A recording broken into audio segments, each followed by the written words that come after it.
Alrighty, dudes and dudettes. Here we go. I always forget to unplug the fan before I start recording. I'm sorry. There we go. That's better. Alright, so here we are. Buick land. Front clip stripped off of it. Loose parts are pulled down and looked at. We got a plan. We got our masking machine out here. We're ready to rock. So I'm gonna go ahead and cover the car up, and I'm gonna do the loose parts first, and then I'm gonna do the car, and I'll talk about that here in a minute. But so we're gonna rust encapsulate all this stuff. I gotta run through with the sander. I went and got some paper yesterday, and so I'm gonna run through with the sander, and I'm gonna finish sand all this because it's been sitting around 2 shops now.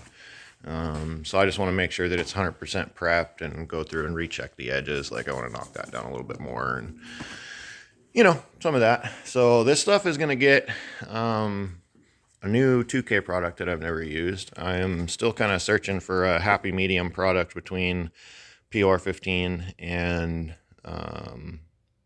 Zero Rust. Zero Rust doesn't take a catalyst. PR15 doesn't take a catalyst, but PR15 takes a metal prep stage and a wash stage, and it's very labor intensive. So I'm trying to find something that's not quite as labor intensive, but will harden up tough as nails like PR15 does. So this is a Martin Sr. product. Martin Sr. is owned by Sherwin-Williams. Sherwin-Williams is the largest paint company in the world, so they've got lots of lab and lots of tech. So here we are with this stuff. It takes a catalyst, which means it's going to harden up, and it also says it has a UV characteristics in it. It's black, should be good stuff. The other thing that I looked at the technical data sheet for this stuff. The other thing that I really like about this product is, much like the PR15, it'll accept a urethane top coat at half tack. And what that means is that before the rust encapsulator sets up, or before the PR15 sets up all the way where it's dry to the touch, which is tacked, but not all the way dry, 100% cured, full cure, you can put a urethane top coat on it. And the benefit you get of a urethane top coat is most of the time you get a lot of UV protectant, which that stuff usually doesn't have a lot of UV protectant in it, which means, if you leave it out in the sun, it's going to chalk out real bad real quick. Urethane is also what the primer is made out of. It's a 2K urethane primer. So what this whole system allows me to do, and gives me the ability to do, is lock this stuff all the way up from bare metal all the way to in an eggshell primer, ready to sand, ready for body work. So if the car wasn't rusty all over it, and if I trusted the metal, I would start to do filler and body work now before I coat it. But I don't trust anything that's on these panels, so I want to eggshell lock that up and then do my body work on top of it. So if you guys are still following all of that, yeah, it's a process. We're going to do the loose parts first. So I'm going to rust encapsulate everything, get all the edges. I'm going to get all the way down underneath here, everywhere where paint is going to be. I'm going to do that with the 2K rust encapsulator.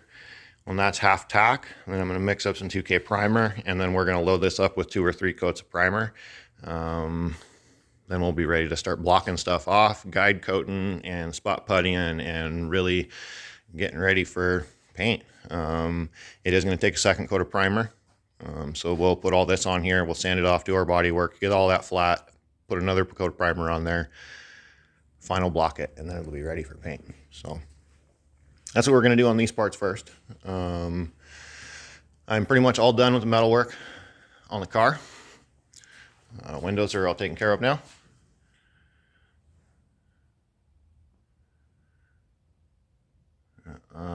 Trunk's done. You guys saw that already.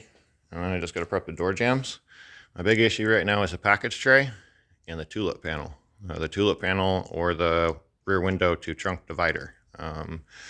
This one that I have, the new one, this one I misordered before we left the Salem shop. It ended up being for a Camaro, so it's way wrong.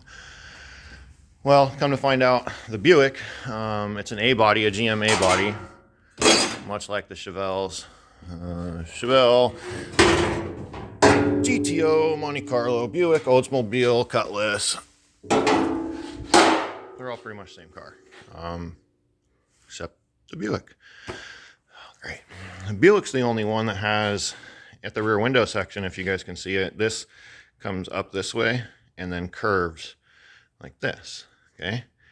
Well, the rear window normally would curve this direction. Well, it actually comes down, goes around the corner, and then has a curvature up this way. And then you can kind of see that that stamping in the package tray follows that. Okay, so you've got this kind of oval this way, oval this way. It's kind of a football shape right here at the top of this package tray. Well, nobody makes one listing for a 68 or 69. There's a tulip panel listed here from one place for 70 to 72. We've done a lot of back and forth work. I've talked to a few people who've done these cars, and the 70 to 72 parts will fit it. Possibly the package tray might need to be modified back here around the tray area. But it should go in there, and the tulip panel we know 100% fits. So I found the tulip panel, but I can't find the stinking package tray anywhere.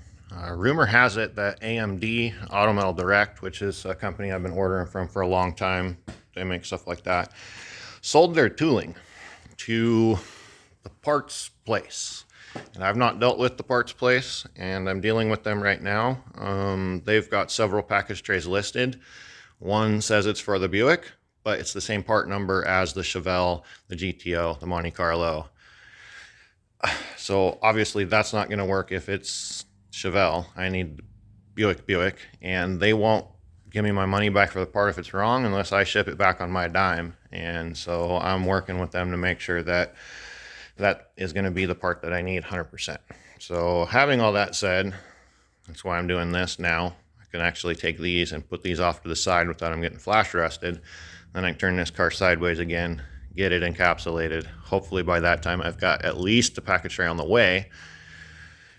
And then we can go ahead and slap the package tray in there, slap a tulip panel in, and then I'll finish fixing up the last little holes that I got here. I don't want to do these until I have my package tray and tulip panel situation figured out. So I've got one there, one here, this panel, tulip tray, and the car's done.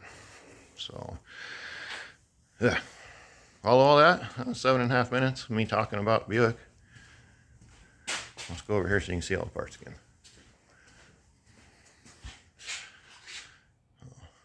There you guys go. I'm gonna get the DA out and start sanding all these parts, prepping them up, cover the cars outside, cover the Buick inside, cover the toolbox, and we're gonna go for it. Next couple of weeks, you should see some pretty good progress on this car. I got one more small job coming in over the weekend, and then we'll start on it next week, and then we'll be back on Buick. Appreciate you guys. Have a good weekend. Kill the end of the week, and hope to see you in an event come soon. You guys take care.